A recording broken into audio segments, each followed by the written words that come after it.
Gaddaa jedhaa miree macaafni amma fakkeenyaaf intala takka qabdee akkam jirte nagaa jirte jettee hammattee hoo jette dhiirummaa sitti dhagaamtu waan tokko. Maal akka bitirratti dhagaama maal harka irratti hin baasisee maal taatan.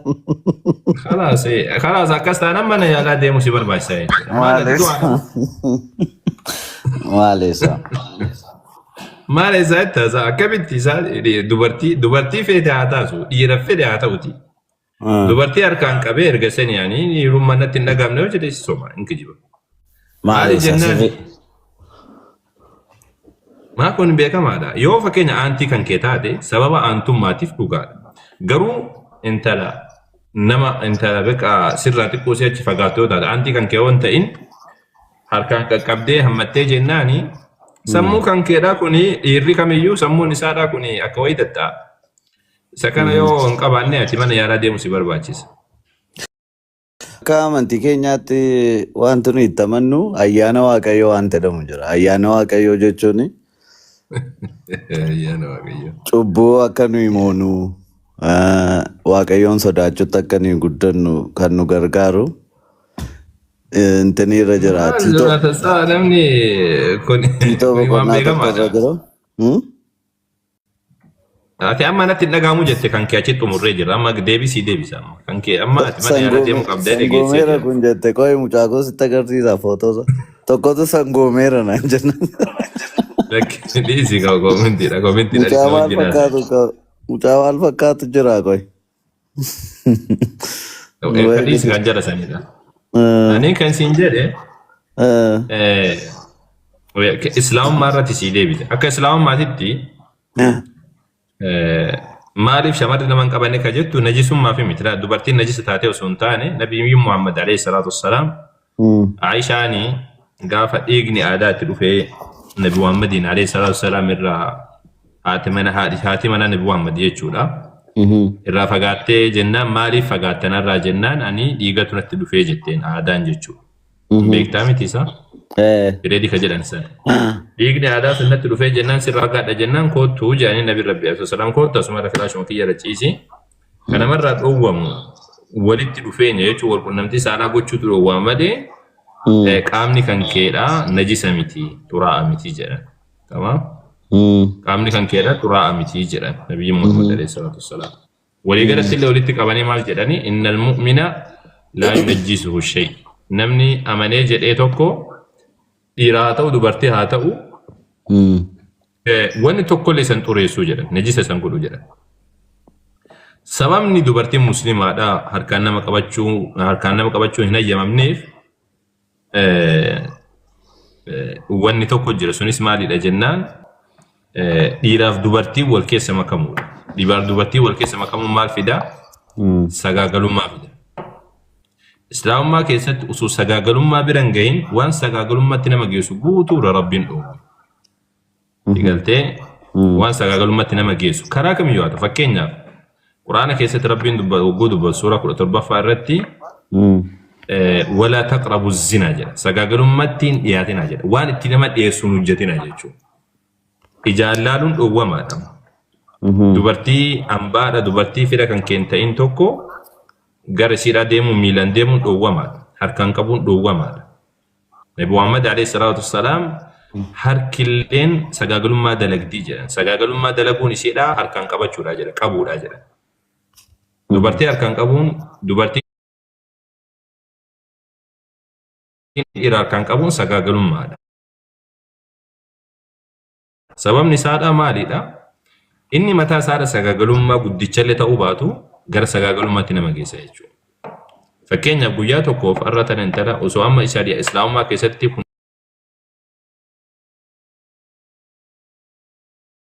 akka warri Awurooppaa ta'e kana taanaa jechuudha. Warra Awurooppaadhaa sii galtee namni karamarratti yoo barbaade akka barbaade sagaagalummaa dalaga maatiin guutuun diigamaadha. Maatii wanni jedhamu iyyuu hin jiru. Amma Awurooppaa biyyoota wannaa kana keessa maatii waan jedhamu kanatti naman namummaa tokko wanna kanaas qeenxummatti malee qeenxummaa oguus hin jedhu bakka ufittummatti malee maatii waan jedhamu kanatti namanan.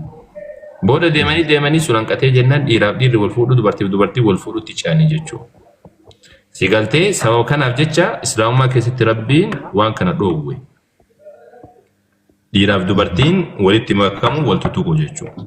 Garuu yoo dubartiin suni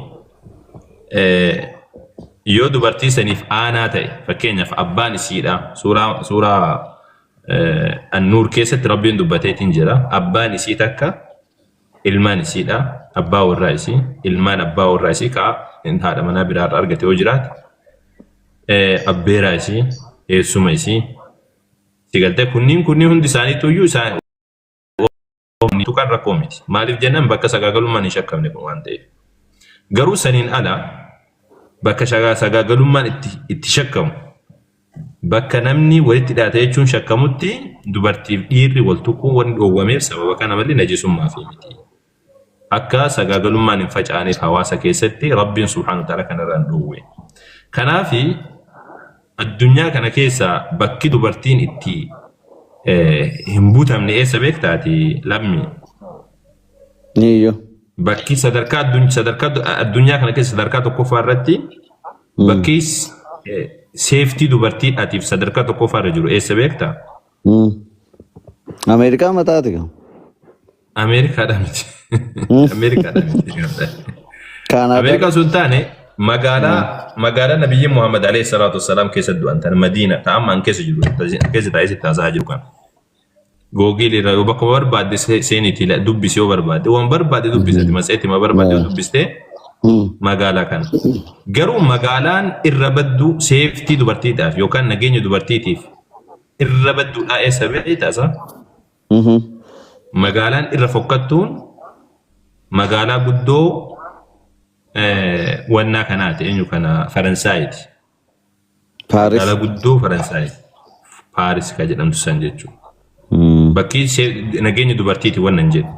Awurooppaan guutuun guyyatti mee seeniiti ati.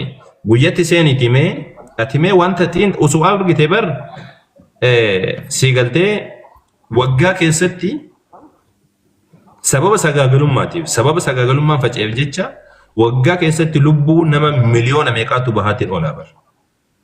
Daa'imman jechuudha. Mee googilii irra galiitti yoo barbaadde siif ergaa miliyoonota meeqa miliyoona gara 50tu waggaa keessatti du'aatiin oola. Waggaa keessatti du'aa bara. Sababa sagaagalummaatiif jecha. Eega daa'imni gara tafeetiin jedhe daa'ima baasan. Sababa kanaaf jecha lubbuun miliyoonota lakkaamutu addunyaa kana irratti du'aa. Sababni isaa maaliin? Sababni isaa dubartiif dhiira wal keessa waan walitti dhiisaniif jecha. Biyyi musliimaadha akkas hin turre. Biyyi musliimaadha nagaa turte. Dubartiif dhiirri walitti makamu sagaagalummaan baay'ee nama dhukateetiin sagaagalummaa dalage malee hin argamu ture. Laakiin amma kun biyya Awurooppaa kana fakkaanna jedhanii muslimtoonni gariin isaaniidha kun biyya Awurooppaa biyya Faranjii kana fakkaanna jedhanii sochii gaafa jalqabanii rakkoon garaagaraa qabde malee biyyi musliimaadha sababa kanaaf jecha Rabbiin isii tikseesi jechuudha.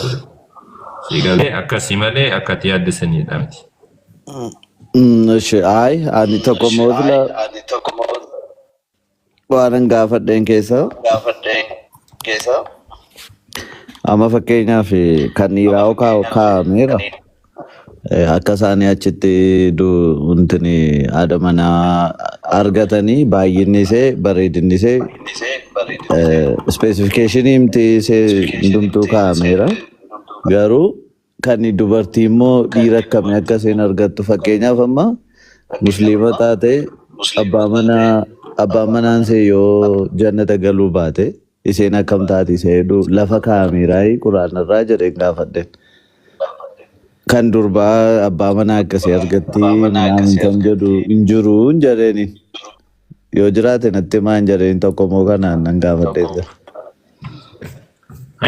Quraana keessatti Rabbiin subhaanahu wa ta'aala suuraa afuraffaa irratti ومن يعمل من الصالحات جدا نمني وان غاري حجته من ذكر او انثى ديرا تو دبرتي اتو وهو مؤمن امنتيك اباتا فاولئك يدخلون الجنه مرسون جنة سيناني جدا سورة صدمي سدى فارت لربيني سورة صدمي سدى فارت لربين إن المسلمين والمسلمات جدي وروني دوبرتين إيري مسلمة في دوبرتين مسلمة هاتلي أكا جنة سينان أكاسي تدوبتا يجو ولي قالت وأن سينجتشو برباد دوبرتين أكا جنة سينتو ربي دوبتين جرا قرو أكا تجيتي كانها دوبرتين لا ربين دي دوبرتين قبسيتين جرا إيرافي dubartii dhaafamuu maal qopheesse kan jette sadarkaa tokkoffaa irratti rabbiin dubartii qopheesse gaafa jennu dubartoota huurul ciin jedhamtu taa kophatti uume qofaa miti dubartoonni jiruu duniyaa irra jiraachaa turan illee ala ahsanii khilqaa irra bareedduu uumama irratti taateetiin jannata keessa jiraatti nuti gaafa hatta nutiyyuu nabi Muhammad alayhi salaam wagguu dubbatan awwaliin ati argitu kun qajaajama akkanaa kanatu amma dhaqeetiin daalacha akkanaa kun seenaadhaa miti jannata rabbi rasuul nabi Muhammad alayhi salaam maal jedhanii dubbatanii jalqaba jama'aan ummanni jalqaba jannata seenuu akka bifa ji'aadhaa qaban jedhan bareeduma keessatti akka malee bareedan jedhan dabalataan amma samu situna diraa hojjaan akka hojjaa aadam ta'aniitiin seenan dheerina jechuun meetira baay'ee ta'aniitiin jechuudha. Siigaltee akkanatti kaafama. Jannata keessatti rabbiin dubartoota jiruu duniyaa irratti jiraatan kana hin bareechisa. Jannata keessatti hin bareechisa. Bareechiseetiin seensisa. Dubartoota dhiiga hin qabne godhee ka furrii hin qabne ka maal hin qabne waan jiruu duniyaa irratti dubartoota irraa ba'u kana guutuurra qulqulleessee rabbiin jannata seensisa.